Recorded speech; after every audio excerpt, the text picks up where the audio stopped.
Hello everyone, welcome back to our another class on motivational theories. That is Peter and Lawler model of motivation. Layman, okay, that is Lawler, Porter, and Edward Lawler came up with a comprehensive theory of motivation, combining the various aspects that we have so far been discussing and using two additional variables in their model. Though built in a large part of Room's expectancy model, Porter and Lawler's model is a more complete model of motivation. This model has been practically applied also in their study of managers. This is a multivariate model which explains the relationship that exists between job attitudes and job performance. Right, the various elements of this model we will discuss now. This model is based on four basic assumptions about the human behavior. In this model, value of reward variance is there, perceived effort reward probability, efforts, ability and traits, role perception, performance accomplishment, perceived equitable reward, intrinsic reward, extrinsic reward, satisfaction. With this, they have made a model. These items, okay, will see the same when you go through the search engine regarding the model of Porter and Lawler. Okay, this model has four basic assumptions about the human behavior. We will discuss those four basic assumptions here. As mentioned above, it is a multivariate model. According to this model, individual behavior is determined by a combination of factors in the individual and in the environment. Right? Individuals are assumed to be rational human beings who make conscious decisions about their behavior in the organizations. Individuals have different needs, desires, and goals. On the basis of their expectations, individuals decide between alternate behaviors, and such decided behavior will lead to a desired outcome. Right? The various elements of this model we will discuss now.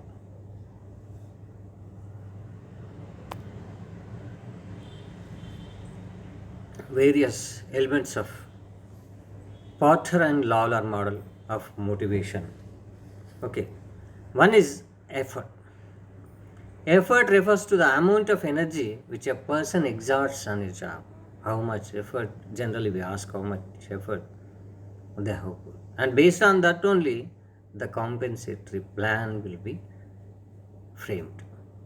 Right? Hence, effort refers to the amount of energy which person exerts on a job.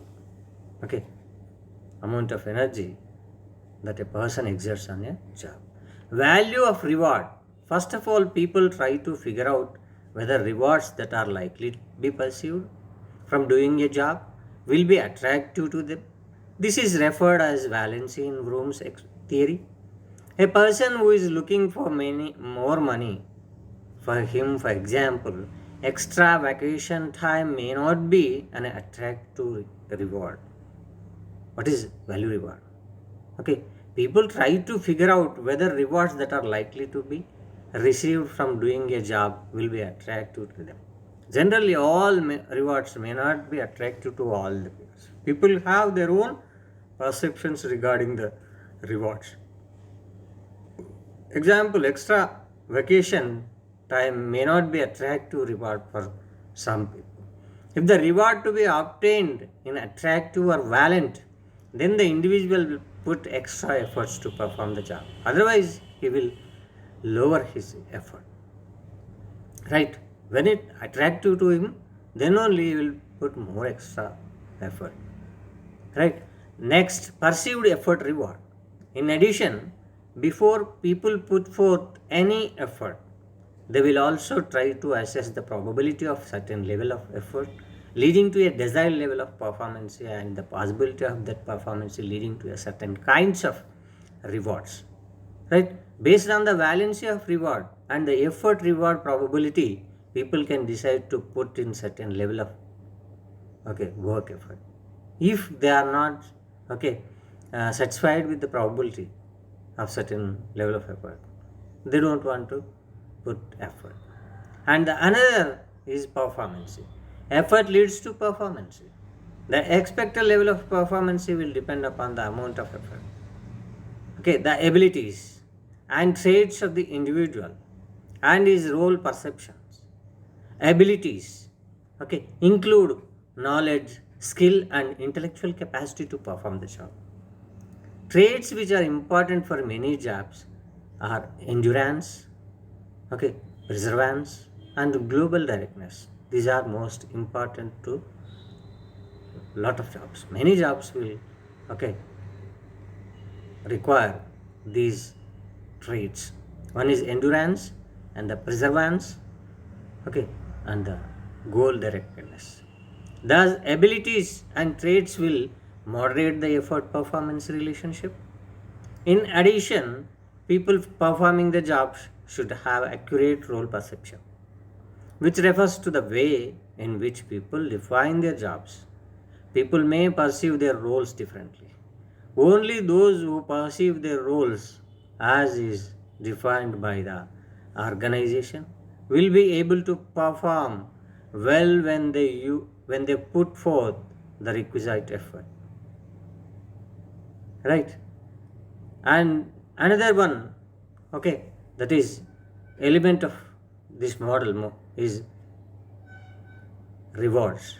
Performance leads to certain outcomes in the shape of two types of rewards, namely, they are extrinsic and intrinsic rewards.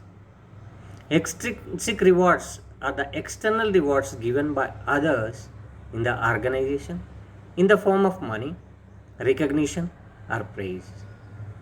Right? Some people wants to have applause from the external environment. Some people want money. Some people want recognition. Where recognition helps?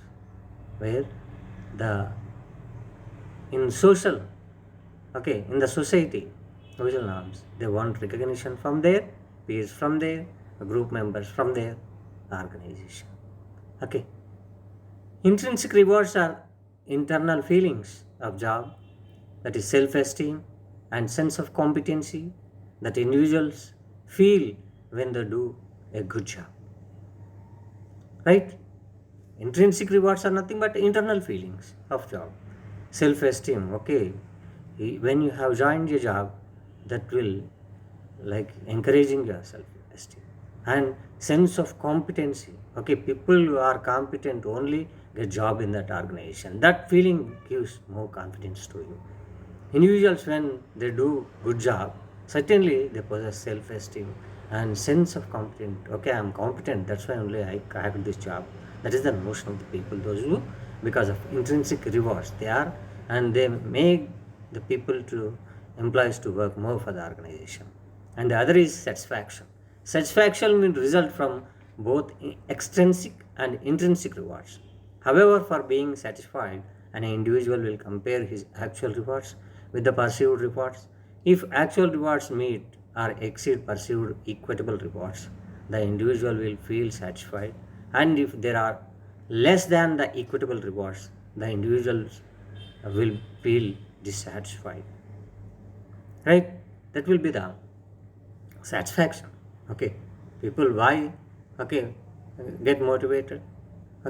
In order to get satisfaction, unsatisfied needs motivate the people. Satisfaction will result from both in extrinsic and intrinsic rewards. Right? Now we'll see the significance of significance of the Porter and Lawrence model. Porter and Lawrence model is a departure from the traditional analysis of satisfaction and performance relationship. In practice, we find that motivation is not a simple cause and effect relationship. Rather, it is a complex phenomenon. This model is of great significance to managers since sensitizes them to focus their attention on a few points to keep the employees motivated. What are those points we will discuss now? Match the abilities and traits of individuals to the requirements of the job by putting the right person on the right job. This is first. He should carefully explain to the subordinates their roles or what they must do to be rewarded. Okay, if in order to get reward for their work, what they must do, okay, that has to be explained by a superior to his subordinate. Then he must make sure that they understand it also. If they could not understand what he has said about the okay reward, that will not motivate them to work for that particular reward, right? And another is prescribe in concrete terms the actual performance levels expected of the individuals. Prescribe the in concrete terms, okay, the actual performance levels expected of the individuals. What you are expecting from the individual, you should prescribe the same in concrete form, concrete terms, and these levels should be made attainable and make them to attain the prescribed concrete terms actual performance of the performance what you are going to achieve. And another is to achieve, another element of this model is to achieve and maintain motivation. The appropriate reward must be associated with the successful performance. Okay, achieve and maintain motivation. Okay, once if you have achieved something, your motivation will stop. That should not be happen. Maintain motivation means put some other task, okay, and other reward to motivate them. The appropriate reward must be associated with the successful performance, right? Thereby you have to continually do in order to motivate the people to give best performance. Make sure that the reward dispensed are valued by the employees. Thus, he should find out what rewards and attractive to the employee and see if such rewards can be given to him. As we have already discussed, people different motivated with different types of reward. All are not motivated by the same reward. Okay, rewards, some people think a reward is attractive, that may not be attractive to others. Hence, the company has to make sure that rewards dispensed are valued by the employees. They must think that it is valued for them. Thus, he should, as a manager, find out what rewards are attractive to the employees and see if such rewards can be given to them. Okay, he has to see. Okay, need to provide such rewards to the employees in order to make them to put their best efforts. Porter and Lawler model has definitely made a significant contribution to the better understanding of work motivation and the relationship between performance and satisfaction. But even then, today, it has not made much impact on the actual practice of human resource management. This is one other. And now we'll discuss equity theory of motivation. Another motivational theory is equity theory of motivation. The equity theory owes its origin to several prominent theorists. However, it is J. Stacy Adams' formulation of theory, which is most highly developed and researched statement on the topic of motivation. According to Adams, equity theory is based on the simple assumption that people want to be treated fairly. Many employees are concerned not only with satisfying their own needs but also compare what others receive.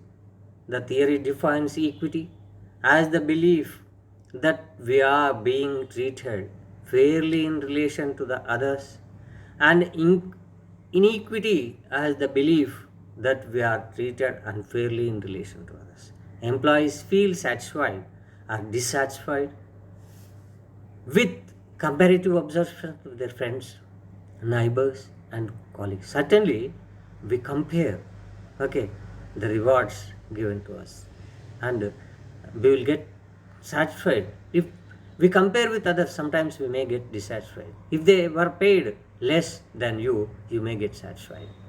Okay, this is relative. Whenever the employee feels that he is lacking in some way in comparison to others, he tends to work hard to reach the level of others.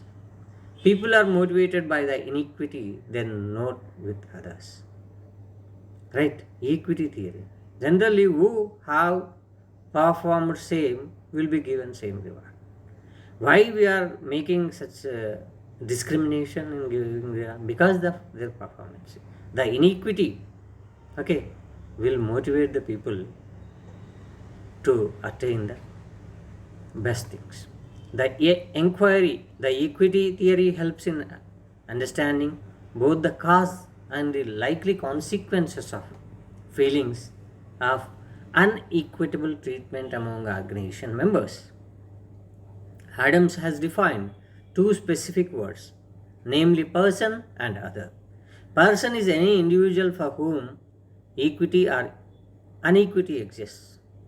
Other is defined as any individual with whom a person is in relevant exchange relationship or with whom a person compares himself. Adams describes the equity comparison process in terms of output ratios. Inputs are an individual's contribution to the organization, such as the person's training education, skill experience, ethnic background, effort and loyalty. Right? Outputs are what he receives in turn. Okay, with the inputs, what you are doing, you are making the employees to undergo the training. Okay, you are giving an opportunity to make them to educate. Okay, and you are giving training for imbibe skills in them and experience. Ethnic background, effort and loyalty are the inputs that make individual contribution more for the organization.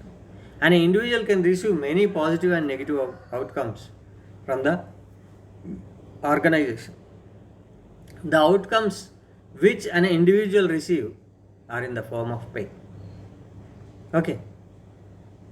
For the efforts you have put, you will receive outcome. That is in the form of pay. That is in the form of working conditions. That is in the form of recognition. That is in the form of social relationship and levels of supervision. Okay, if you are working loyally, the supervision will be reduced. The individual alone decides whether an outcome is positive or negative. Okay, whether the individual himself is working for the company. The individual alone decides whether the outcome is positive or negative. Right? Then people assess the ratio between their outcome and their relevant inputs. Each person compares this ratio with the ratio of another person or group of people. Let us call the person making the comparison one person and the object of comparison other. Okay, when we see this in the form of what we call it as division formula, person's outcomes by person's input is equal to others outcomes by others inputs, which should be equity. Okay, which should be equal. Okay, person's outcomes by person's inputs is equal to others outcomes by others input. What effort you are putting, the same effort is put by others and both are getting the same rewards, then it's called equity. Person's outcomes, person's inputs, person's outcomes by person's input less than other outcomes by others inputs, which is also called equity. Because based on the outcomes only, based on the inputs only, the outcomes will get. Others, okay, person's outcomes depends upon the person inputs, which are less than because others outcomes based on the others inputs, which are more. And the same person's outcomes divided by person's inputs greater than other outcomes by others inputs. This is also equity. Adams, we call it as equity theory, where if you make more effort than others, you will certainly reward more. Your outcomes will be more. If you put less effort than others, you have less inputs, then your outcomes will also be less. A feeling of equity results when an individual perceives the ratio as equal. The situation happens in work environment where a person feels that he and his co-workers are paid the same amount and that their relevant inputs are also the same. A feeling of equity can also occur when others' outcomes are higher than the person's and when others' inputs are also higher or lower. If it is higher, the other person's or when others' inputs are also higher. If they are lower, the other inputs are also lower. This form of equity is common in organizations. A person does not feel equitably treated if his superior is getting higher salary than him. Okay, a person does not feel inequitable because his status is different, because he is superior, he is getting higher salary than him. He don't mind for that, right? Because his inputs different, his output is also different when compared with his subordinate. Inequity as a motivation force will act, okay, in different way. Individuals perceives inequity. Individuals experiences those who have perceived inequity. Okay, those people experiences tension. Okay, people think if same group of people, okay, are rewarded unequal. Under those circumstances, they perceive inequity. And those who have received less pay than others, less output, they they will, okay, feel tension. Those individuals experiences tension. An individual wants to reduce tension. Okay, in order to reduce tension that is aroused because of inequity, okay, in the name of input and output, they want to take action. Individuals take action and change inputs. Okay, they undergo the training, they learn the skills. In such a way, they change their inputs, and that will change their outcomes. Okay, that will change their outcomes, alter perceptions of self, and they will, okay, themselves answer to the questions and alter perceptions what they have perceived earlierly, because their low input and low output ratio, they were paid, they were rewarded less, and that has perceived by them as inequity. Then they alter perceptions of self, alter perceptions of others also, okay, and change comparisons. Okay, because of my performance is less, I was received less input output ratio, right? They will change comparisons and they leave situation, right? The condition, they come out from that particular condition. In case there is inequality in the ratios of outcomes and inputs, people can experience two types of inequality, positive and negative. In negative inequity, people feel that they are underpaid for what they give the organization, and in positive inequity, they feel that they are paid more than their work is worth. The amount of inequity is proportional to the size of the perceived discrepancy in the two ratios. The basic equity theory assumes that upon feeling inequity, the person is motivated to reduce it. Further, the greater the inequity, the greater the motivation to reduce it. Okay, it is not that the person feeling inequity alone gets motivated to restore equity. The person with a feeling of equity also gets motivated, but to maintain the current situation. The person with a feeling of inequity can try a number of alternatives. Those what alternatives he will try, we'll see now. Change inputs.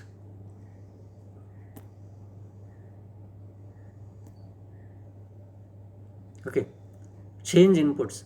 A person can change his inputs depend upon whether the perceived inequity is positive or negative.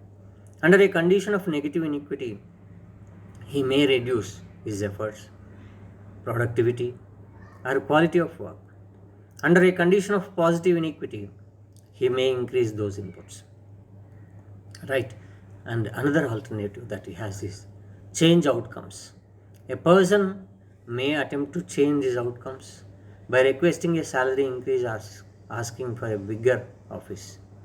Anything perceived to be an outcome important to the individual can shift his ratio of inputs to outcomes. Alter perceptions, another is alter perceptions of self. Rather than actually changing the inputs and outcomes, people may change their perceptions of their inputs or outcomes. If they feel overpaid, they may begin to see more responsibility and duty in their job. If they feel underpaid, they may reduce the perceived importance of the job by suggesting to themselves that it is just another job. And another alternative that they have alter perceptions of others. People may change their perceptions of the inputs and outcomes of the comparison of the other. A person who feels overpaid may impute more importance to the task of the other party than in the past. Change comparisons. If comparing oneself with a specific person creates feelings of inequity, choosing someone else for comparison purposes may result in less comfortable feelings. Right? This is what we call it as another alternative to change comparisons.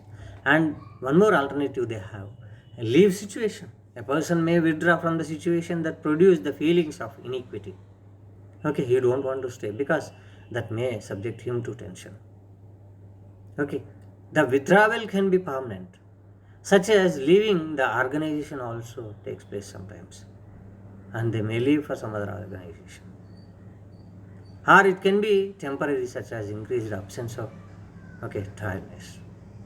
Maybe temporary also the absenteeism will increase. They are absent for the duties. Through they leaves the situation particularly. That is imposing inequity. In order to overcome that inequity feeling. Right? And now we will see the evaluation of equity theory. Okay, we will evaluate whether what are the pros and cons, how is best from others, how it is not best from other theories. We'll compare. The equity theory has generated extensive research, with many of the results being supportive. The theory recognizes the influence of social comparison, processes, and motivation. Individuals are concerned not only with the amount of rewards they receive for their efforts, but also with the relationship of this amount to what others receive. Equity motive tends to be one of the important motives with the employees. Lastly, compared to the other theories, the equity theory adopts a realistic approach to motivation. This theory postulates that a major share of individual behavior is based on the perceived situation rather than on the actual set of circumstances. Such a hypothesis is proved correct by several findings which indicate that it is the perceived equity or inequity of the situation that stimulates motivation and satisfaction. The equity theory is not free from criticism. The central theme of the theory is the judgment of fair treatment, but in reality, the concept of fairness is not associated or appreciated by all. Equity predictions are more likely to apply to people who are morally mature. There are some practical difficulties also in the applying equity theory. For example, how does a person choose the comparison other? How to assess the perception of people in about inputs, outcomes, relationships, and is a given factor and input or outcome. Example, responsibility. Right? Under what circumstances will each method of inquiry, inequity resolution be used? Regardless of these problems, the equity theory constitutes to offers some important insight into employees' motivation. The managers find it very useful in managing and motivating people through equitable rewards. Right? And now we'll go through another theory of motivation that is given by McClelland's need theory of motivation. Another appreciable contribution to the concept of motivation is David McClelland's need theory, we call this. According to McClelland's, and there are three major motives or needs in workplace which motivate the people. They are the need for achievement. Some people have high achievement motivation. They want to excel to achieve standards and strive to success. Such people should be given tasks and powers and enabling them to utilize their potential effectively. Opportunities would help them to strive for higher achievements. Right? And another which motivates the people is the need for power. The need for power is concerned with influencing others and winning arguments. People with high need for power drive satisfaction from being in position of influence and control. To motivate such people, positions of power and authority should be given to them. Okay, what motivates the people? We need to provide that in order to get best results from them. The need for affiliation. Some people need and desire friendly and close interpersonal relationships. People dominated by such need are interested in jobs that provide opportunity for social interactions. Those people will have need for affiliation. If they get chance to work in such groups, they'll give utmost performance. According to this theory, every person has three types of needs, maybe in varying degrees. The motivator should use motivators to the extent to which each person needs it. Each person has physiological and safety needs also, which must also be satisfied. Of course, in spite of all these good things in this, there are some limitations. Despite the appreciation of the theory, it suffers from the few limitations. One is need and satisfaction of needs is a psychological thing. Right? Need and satisfaction of need is a psychological thing. Sometimes even a person may not be aware of his own needs. In such a case, it will be difficult to the manager to understand the employee's need, what they need. We can't understand unless until they reveal their needs. That is not an easy task for the manager to understand their needs. There is no direct cause and effect relationship between the need and behavior. One particular need may cause different types of behavior in different persons. On the other hand, a particular individual behavior may be the result of different needs. Right? These physiological and safety needs are more important as compared to McClelland's needs. Right? And another theory that we are going to discuss here, goal setting theory of motivation. Edwin Locke proposed that intentions to work towards a goal are a major source of motivation. Goals tell an employee what needs to be done and how much effort to be put in. Specific goals increase performance. Difficult goals, when accepted, result in higher performance than do easy goals. Moreover, feedback leads to high performance than does non-feedback. That's why in every organization, including our college also, we are taking feedback from the students. Goal setting theory emphasizes a few points here. If factors such as ability and acceptance of the goals are held constant, it cannot be stated that the more difficult goal, the higher the level of performance. Once an employee accepts a hard task, he or she will exert a high level of effort until it is achieved, lowered, or abandoned.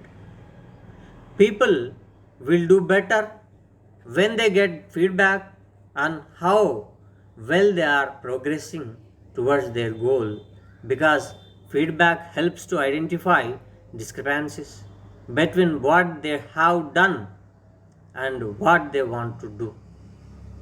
Feedback is not equally potent. Self generated feedback, where the employee is able to monitor his or her own progress, has proved to be more powerful motivator than externally generated feedback. If the people participate in goal setting, they are more likely to accept even a difficult goal than if they are arbitrarily assigned it by their boss. People are basically committed to choices in which they have a part. A major advantage of the participation may be increasing acceptance of the goal itself as a desirable one toward which to work. There are four factors which influence the goal performance relationship. Okay, the four factors, among the four factors, one is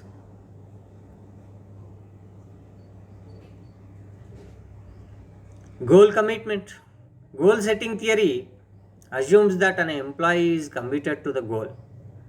That is, he is determined not to lower or abandon the goal.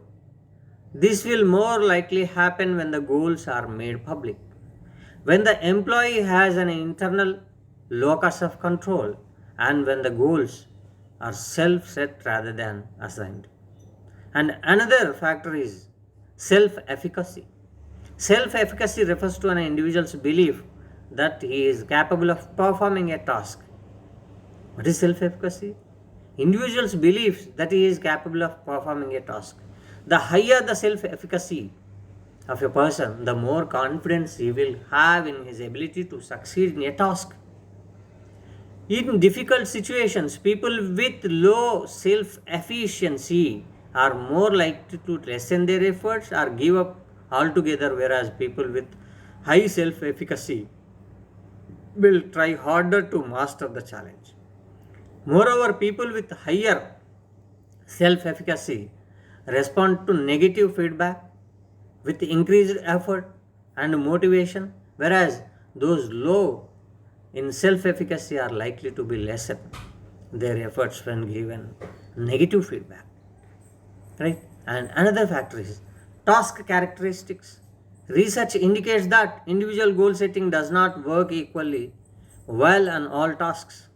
The evidence suggests that goals seem to have a more substantial effect on performance when tasks are simple rather than complex, well learned rather than novel, and independent rather than interdependent. And interdependent task goals are preferable.